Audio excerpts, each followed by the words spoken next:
Hello friends, मैं हूं कमलेश कुमार और आप देख रहे हैं प्रोनाउन की एक धमाकेदार क्लास। ओके ना। तो आज के इस वीडियो में हम डिस्कस करेंगे कि प्रोनाउन क्या होता है और प्रोनाउन कैसे बनता है और प्रोनाउन का यूज़ क्या होता है। ये सारी चीज़ें हम लोग डिस्कस करेंगे वन बाय वन। ओके ना। So let us talk about the pronoun. सबसे पहले हम प्रोनाउन वर्ड की चर्चा कर ले रहे हैं कि प्रोनाउन वर्ड आखिर कैसे बना। ठीक है ना। तो यहाँ पर ये प्रोनाउन वर्ड जो होता है वो कंपाउंड वर्ड है जो मिलकर बना है दो शब्दों से। दो शब्द कौन कौन से हैं इसमें? तो एक है आपका प्रो और दूसरा है नाउन। प्रो का मतलब होता है के बदले में। ठीक है, किसके बदले में? तो यहाँ पे नाउन पीछे दिया हुआ है तो उसका मतलब होता है संज्ञा, मतलब संज्ञा के बदले में, अर्थात वे वर्ड जो संज्ञा के बदले में बोले जाते हैं उन्हें हम लोग कहते हैं प्रोनाउन। अब देखिए कि ये प्रोनाउन जो हमने बनाया फिर इसको दो शब्दों में तोड़ करके डिजाइन करने का प्रयास किया तो इसका मतलब देखिए कैसे निकलता है। जैसे कि हम लोगों के पास में पहले एक बाइक आती थी, बाइक का जो आपकी पैशन प्लस बाइक आती थी, पैशन प्लस। ठीक है, तो बाइक जो पैशन प्लस आती थी उसके एडवांस वर्जन आया, फिर उसका नाम अब चेंज होकर के आया क्या? Passion pro. ठीक है ना, पैशन प्रो उसका नाम होकर के आया।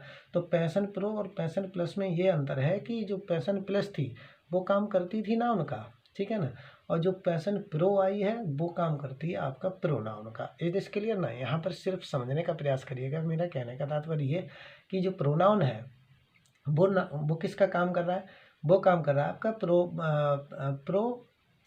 पैशन प्रो का, क्योंकि पैशन का मतलब, पैशन तो मतलब हो गया नाउन, और उसके एडवांस फीचर्स जो बदल करके आए हैं। पहले जो पैशन प्लस आती थी उस वो के स्टार्ट होती थी, और जो प्रो होकर के आई थी उसमें एडवांस फीचर ये आया था कि वो ना सेल्फ स्टार्ट होती थी। ठीक है ना।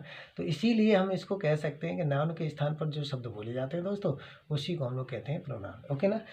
तो ये हम लोगों ने डिस्कस कर लिया। अब आगे चर्चा करते हैं, डिफाइन करते हैं इसको कैसे। A pronoun is used instead of a noun called pronoun. For example, what is it?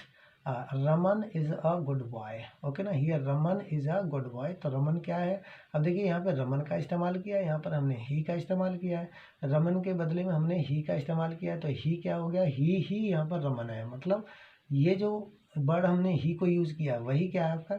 ये प्रोनाउन कहलाता है और ये नाउन कहलाता है। ठीक है, तो यहाँ पर हम लोग कह सकते हैं कि the word is used in instead of a noun, और we can say a pronoun is used in instead of a noun called pronoun. दोस्तों ठीक है ना।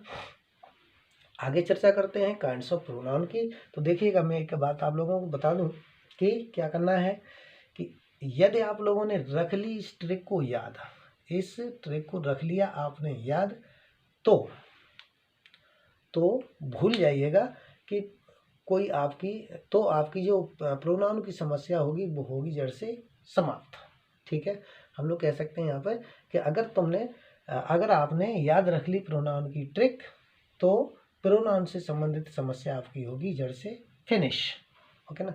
तो let's just talk about the pronoun. कैसे काइंड्स ऑफ प्रोनाउन की चर्चा करते हैं। सबसे पहले देखिए हमने यहाँ पर ये ट्रिक लिखी है क्या? Fire direct. ओके ना। तो पी का मतलब होता है, पी यहाँ पे डबल बार है मतलब स्क्वायर लगा हुआ है इस पर, तो पी डबल बार हो गई। और एक पी से मतलब होता है पर्सनल प्रोनाउन। पर्सनल प्रोनाउन का मतलब होता है व्यक्तिवाचक सर्वनाम। दूसरी पी का मतलब होता है पजेसिव प्रोनाउन। पजेसिव प्रोनाउन का मतलब होता है अधिकारवाचक सर्वनाम। ठीक है, यहाँ पे आर से मतलब है रिफ्लेक्सिव प्रोनाउन, और रिफ्लेक्सिव प्रोनाउन का हिंदी में मीनिंग होता है निजवाचक सर्वनाम। ठीक है ना। इसी तरह से आपका ई आया, तो ई से मतलब होता है एम्फेटिक प्रोनाउन। एम्फेटिक प्रोनाउन को हिंदी में कहते हैं हम लोग दबाव सूचक सर्वनाम। इसी तरह से फिर अगला आता है हमारा लेटर डी। डी से बनता है डेमोस्ट्रेटिव प्रोनाउन। डेमोस्ट्रेटिव प्रोनाउन को हम लोग संकेतवाची सर्वनाम कहते हैं। आई से इंटेरोगेटिव प्रोनाउन होता है जिसको हम लोग प्रश्नवाचक सर्वनाम कहते हैं। आर से रिलेटिव प्रोनाउन बनता है जिससे हम लोग संबंध सूचक सर्वनाम कहते हैं, संबंधवाचक सर्वनाम कहते हैं। नेक्स्ट है हमारा ई से एक्सक्लेमेटरी प्रोनाउन, तो ये हमारा विस्मयबोधक प्रोनाउन सर्वनाम होता है। फिर डी से हमारा बनता है डिस्ट्रीब्यूटिव प्रोनाउन। ठीक है ना, तो उसको हम लोग विभाजक या व्यष्टिवाचक सर्वनाम कहते हैं। और कुछ बुक्स में आपको मिलेगा रेसिप्रोकल प्रोनाउन पढ़ने को। ठीक है ना, तो रेसिप्रोकल प्रोनाउन जो होता है वो आपका पारस्परिक संबंधवाचक प्रोनाउन होता है। वन एंड अदर वगैरह जो भी होते हैं वर्ड वो आपके आते हैं रेसिप्रोकल प्रोनाउन में। ओके ना दोस्तों।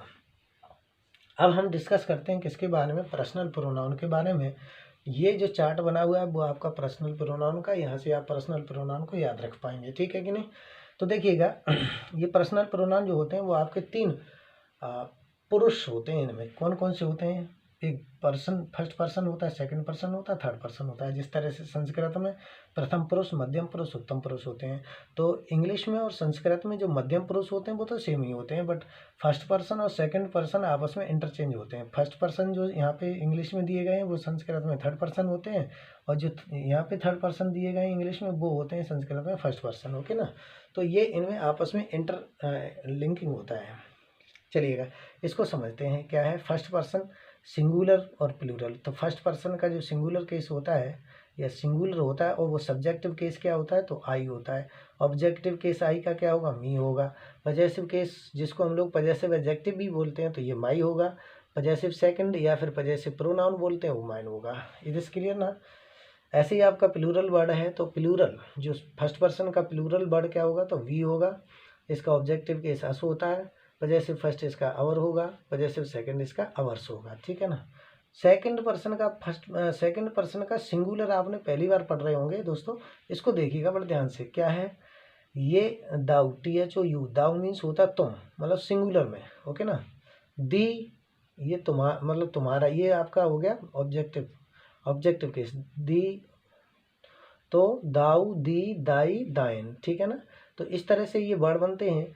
तो ये सेकंड पर्सन का वैसे सिंगुलर माना जाता है। ठीक है। और ये अक्सर ये वर्ड जो है आपको पोएम्स में पढ़ने को मिलेगा। ठीक है, जहाँ पे कविताएं होती हैं, कविताओं में इस तरह से भगवान के लिए शब्दों का इनका इस्तेमाल किया जाता है। ओके ना। इसी तरह से चर्चा करते हैं यू की। तो यू भी आप यू जो होता है वो सिंगुलर प्लूरल दोनों में यूज कर लिया जाता है, लेकिन ये जो दाऊ होता है वो स्पेशली सिंगुलर के लिए यूज़ किया जाता है। तो ये आप लोग इन चीज़ों को ध्यान रखिएगा, ये नया वर्ड आपको पढ़ने को मिला है। तो यू हो गया, यू का ऑब्जेक्टिव केस यू होता है, यू, और यू का पजेसिव केस फर्स्ट योर होता है, पजेसिव सेकंड आपका योर्स होता है, या फिर पजेसिव प्रोनाउन आपका योर्स होता है। अब आते हैं हम लोग चर्चा करते हैं थर्ड पर्सन की। तो थर्ड पर्सन में ही, सी, इट आता है आपका। तो ही, सी, इट मतलब ही आपका पुरुष के लिए होता है, शी स्त्री के लिए होता है, इट बेजानदार नॉन लिविंग थिंग्स के लिए होता है। ठीक है ना। तो ही का ऑब्जेक्टिव केस हिम होता है, शी का ऑब्जेक्टिव केस हर होता है, इट का ऑब्जेक्टिव केस इट हो जाता है। इसी तरह से आपका पजेसिव फर्स्ट में क्या होता है, तो ही का ऑब्जेक्टिव पजेसिव फर्स्ट आपका हिज होगा, और शी का पजेसिव केस आपका हर होगा, इट का पजेसिव केस इट्स हो जाता है। ठीक है ना। इसी तरह से पजेसिव सेकंड की बात करते हैं, तो ही का जो पजेसिव सेकंड होता है या पजेसिव प्रोनाउन होता है वो हिज होता है, शी का हर्ष हो जाता है, इट का इट्स हो जाता है। और इन सब का प्लूरल जो है थर्ड पर्सन का प्लूरल दे होता है, दे का ऑब्जेक्टिव केस देम होता है, दे का पजेसिव फर्स्ट जो होता है वो देयर होता है, और पजेसिव सेकंड आपका क्या होता है, देयर्स होता है। ठीक है दोस्तों, तो ये जो वीडियो है वो आपका ये यहाँ तक की चर्चा इस वीडियो में देखेंगे। नेक्स्ट के लिए आप लोगों को नेक्स्ट वीडियो देखना पड़ेगा। ठीक है ना। धन्यवाद।